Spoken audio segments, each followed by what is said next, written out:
7:16 de la mañana. A esta hora quiero darle la bienvenida a Daniel Calderón, ministro de Educación, que ya nos acompaña en el estudio en Quito. Buenos días, ministro. Gracias por estar esta mañana con nosotros. Muy buenos días, Liz. Un gusto saludarte y a ti y a todas las personas que muy amablemente nos están viendo esta mañana.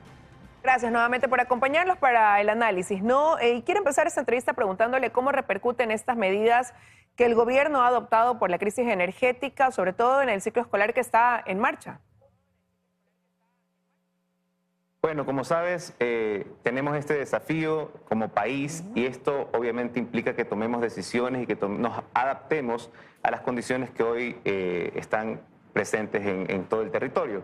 Por eso, como Ministerio de Educación, lo que hemos hecho es suspender las clases del día de hoy y el día de mañana, tal como guarda coherencia con el decreto del presidente Noboa, y luego estas clases van a ser recuperadas desde distintos ámbitos pedagógicos.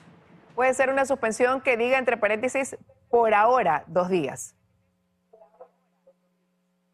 Eso dependerá de las autoridades competentes, los rectores del servicio eléctrico. Por lo que corresponde al Ministerio de Educación es, en función de las disposiciones que se den, nosotros iremos adaptando las necesidades del sistema educativo, siempre garantizando la continuidad de los aprendizajes y el derecho a la educación.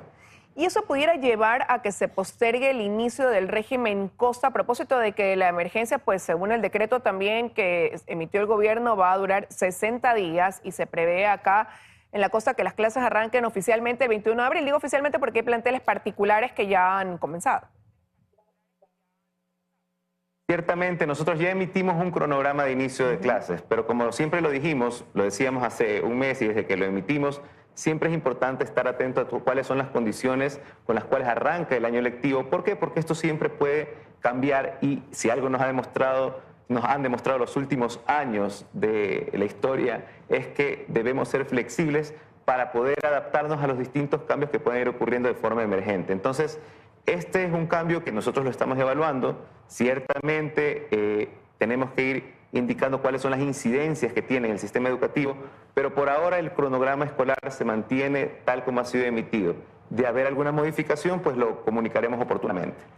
Ahora, dentro de esa adaptación que usted mencionaba, ministra, la diferencia es que, por ejemplo, cuando pasamos por la pandemia hubo la oportunidad de tener clases virtuales. Ahora, sin energía, esa posibilidad queda prácticamente también anulada. Bueno, recordemos que la no presencialidad no es sinónimo de virtualidad. La virtualidad es una de las formas de la no presencialidad. Existen otras formas que son a distancia, con recursos pedagógicos, a través de fichas que se pueden ir revisando a lo largo de la semana, con apoyo directo en casa, como muy valientemente lo han hecho muchos maestros y maestras en distintas ocasiones. Es decir, hay distintos formatos de no presencialidad. Por supuesto, la modalidad que privilegia el Ministerio de Educación es la presencialidad, porque obviamente aquí es donde se tejen los vínculos sociales y donde se recrea la socialización que se espera de un estudiante en los distintos subniveles de educación. Pero, una vez más, ante una emergencia, su nombre mismo lo indica, es algo que emerge, algo emergente. Ante una emergencia es necesario poder responder y estar a la altura de las necesidades. Ahora, sea que se pueda cumplir con las fechas establecidas dentro de ese cronograma de regreso a clases para el régimen Costa, más allá de esta crisis energética, lo cierto es que también hay planteles que no están en condiciones para recibir a los alumnos, que no han podido, pues, tenerlos habilitados, no se ha podido realizar obra en la infraestructura. Quizás ustedes tienen cifras de cuántos establecimientos escolares están pasando por esa situación. Bueno, nosotros tenemos una revisión, hacemos un diagnóstico permanente de cuáles son las condiciones en las instituciones educativas. Generalmente, la gran mayoría se encuentra en condiciones para prestar el servicio educativo. ¿Cuáles son aquellas que han tenido algunas afectaciones? Especialmente aquellas que se han visto incididas por la época invernal. De esto nosotros tenemos mapeadas que hay 422 instituciones que han tenido algún tipo de acumulación de agua o inundación en distintas escalas, obviamente, y 33, únicamente 33, tienen algún tipo de afectación en infraestructura. ¿Qué significa esto? Que nosotros tenemos aquí la tarea de corregir esas afectaciones infraestructurales. Sin embargo, aquí cabe mencionar lo que esas 33 instituciones, ninguna compromete el servicio educativo. Es decir, son afectaciones que no tienen que ver específicamente con los espacios de aprendizaje, sino, por ejemplo, con las cornisas de las entradas o algún tipo de muro que puede haberse caído, el cual, como digo, no afecta el servicio educativo, pero que claramente antes de iniciar el ciclo educativo, el ciclo escolar, tendremos que corregirlo.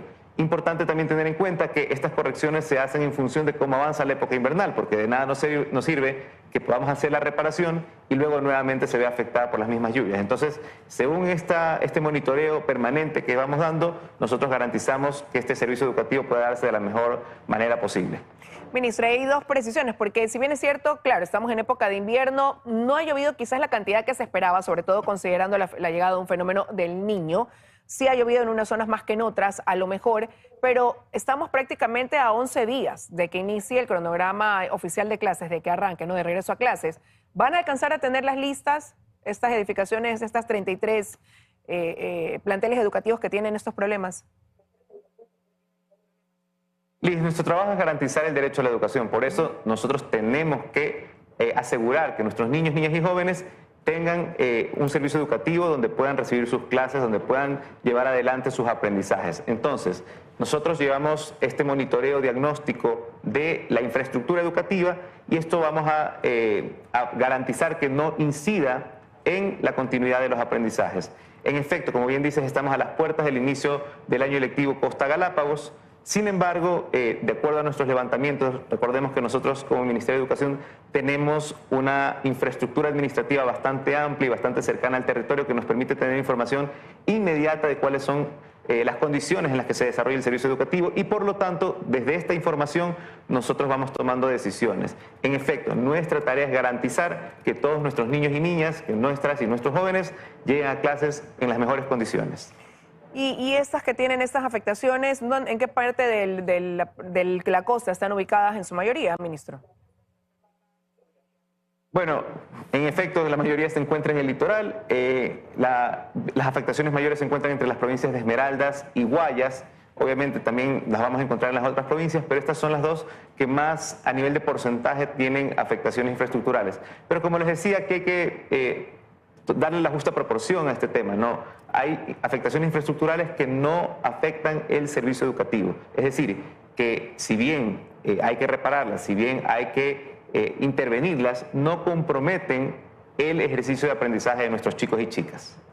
Pero hay otro tema, y es el tema de seguridad, ministro. Hay escuelas y colegios que están ubicados en zonas donde la delincuencia se mantiene. Puede haber disminuido quizás en algo, en otros haber aumentado incluso. ¿Cuál es ahí también la estrategia que están implementando? Había este programa de escuelas seguras. ¿Cuál va a ser ahora también la seguridad, valga la redundancia, que tengan los padres al enviar a sus hijos a esos establecimientos educativos que están en zonas conflictivas?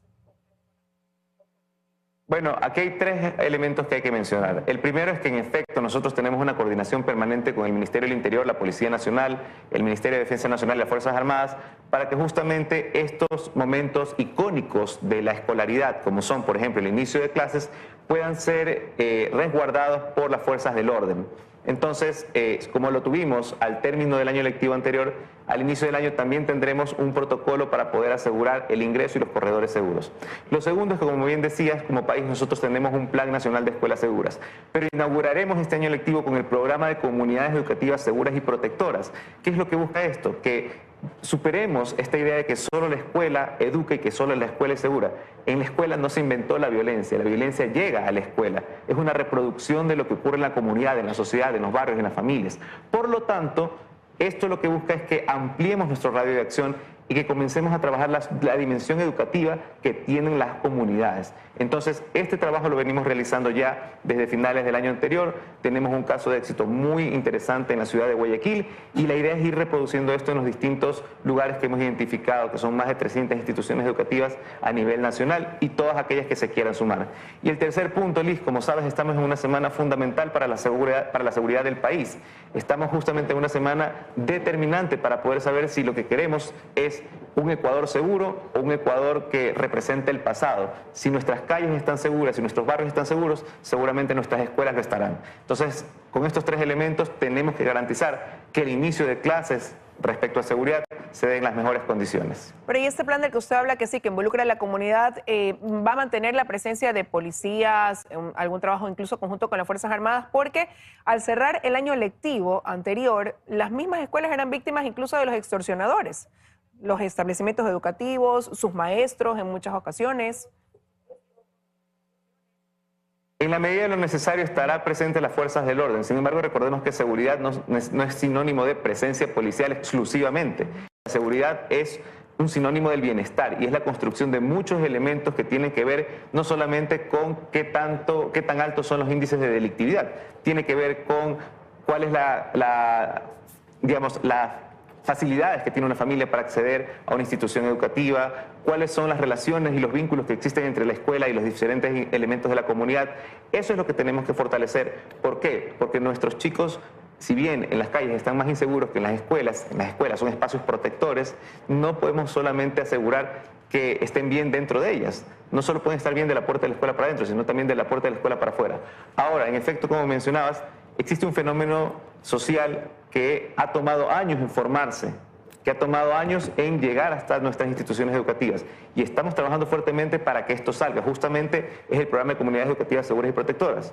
Entonces, esto que ha tomado años en formarse, tomará años en deformarse. Sin embargo, las acciones que hoy nos corresponden, que tienen que ver con la intervención de las fuerzas del orden, más otras estrategias, son las que serán parte, o que ya son parte del programa de comunidades educativas seguras y protectoras.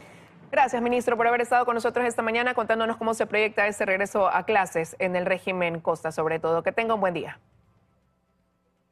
Muchas gracias a ti, Liz. Un fuerte abrazo para todos los ciudadanos y ciudadanas que nos escuchan.